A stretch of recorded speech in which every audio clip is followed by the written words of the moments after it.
In 1998, the majestic passenger ship MV Sea Venture sailed proudly across the open ocean.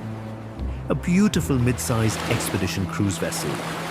With her gleaming white hull, striking blue funnels rising high, bright orange lifeboats neatly lined along the decks, and hundreds of passenger windows sparkling under the golden morning sun.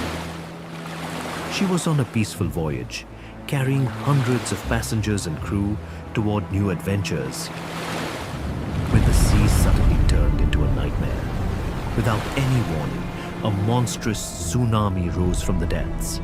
A 30-meter wall of water slammed into the ship with devastating force. In mere seconds, the MV Sea Venture was violently lifted high into the air like a toy, tilting helplessly amid the raging white chaos. The colossal wave hurled her at terrifying speed toward a remote, uninhabited island, and the fury finally subsided.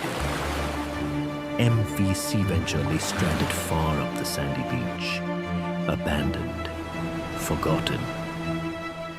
And it was there that her true story began.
This section here is critical. We need to brace it before the tide turns. The survey data confirms that's the weakest point. Yeah. All right, I'll schedule the equipment for the morning.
Exterior work is finished today, all shifts accounted for. Yeah. We'll continue tomorrow morning, starting with the interior. Another day done on the Sea Venture. Yeah, I'm ready for a cold one. As long as we don't have to come back tomorrow.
All stations, the stern is clear of the sill.